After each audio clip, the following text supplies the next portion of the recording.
With Mathematica, we can solve differential equations as well.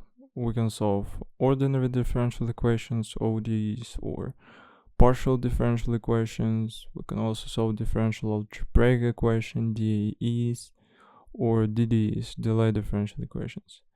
We're gonna start with this function called DSolve, and we'll use it to solve ODEs, which can be linear or non-linear, and linear and weakly nonlinear PDEs and DAEs. So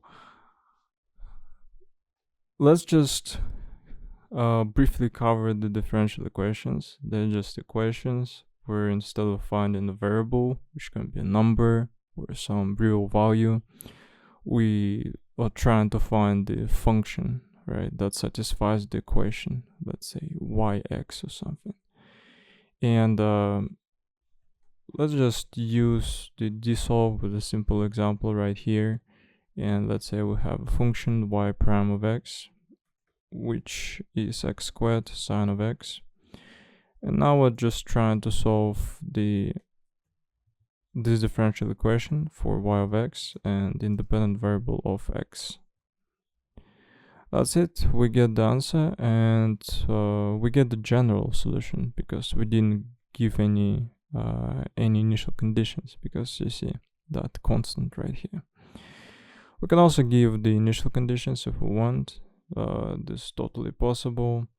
Just have to specify them with the expression itself. That is, you just have to wrap the expression in curly braces, and then through a comma you have to specify that, let's say, y1 equals to 1, and then you get the exact solution. We can also get the function itself without this whole notation, and in order to do that, you can just say solution DSolve value, and then we can just copy paste this, and as a result we get the function itself without this notation, which we can substitute instead of y of x. Now we can just plot it if we want. Let's say solution. Well, we can just use the function. It's the function solution, yeah. And let's say we will plot it for x from 0 to 25. And that's it. It got plotted. This is the solution for our differential equation, and this is how we plot it.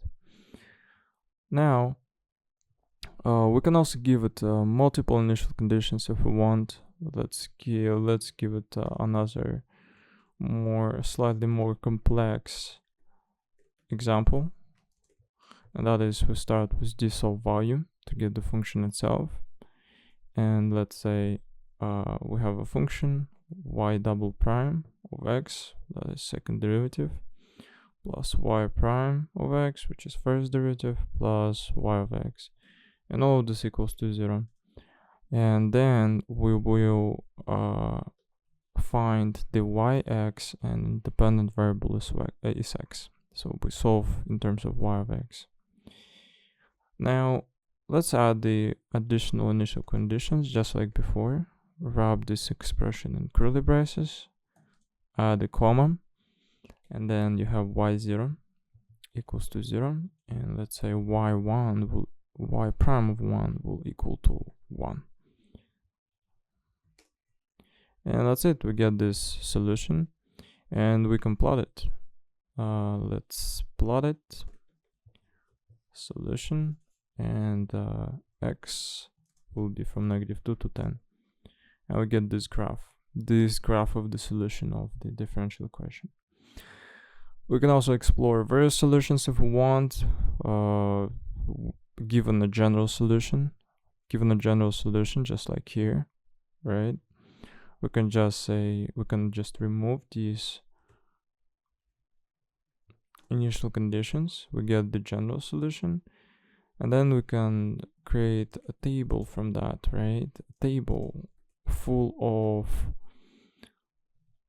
of these solutions, which we can create by substituting. Let's say So here we can just say C1 is going to be 1, then that is the first variable. C2 is going to be 2.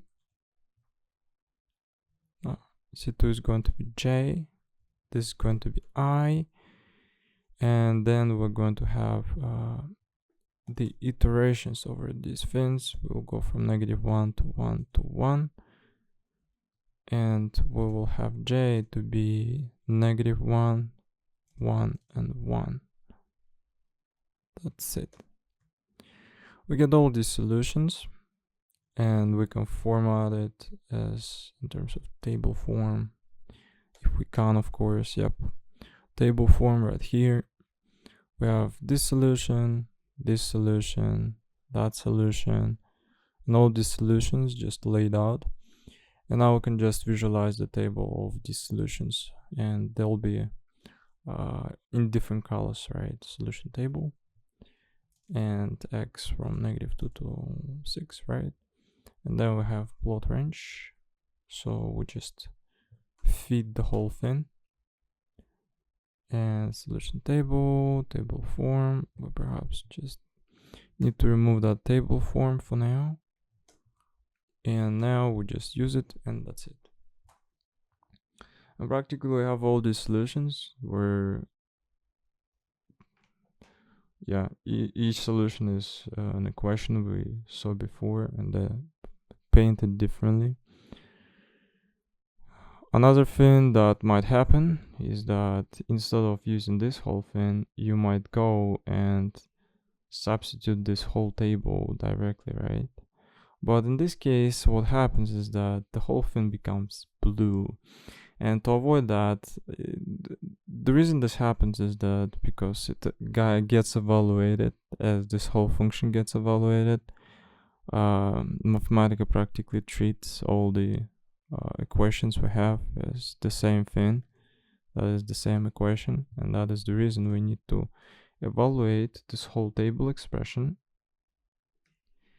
And before this whole plot thing gets done, this table gets evaluated first, and that is the reason we can get different colors for our graphs.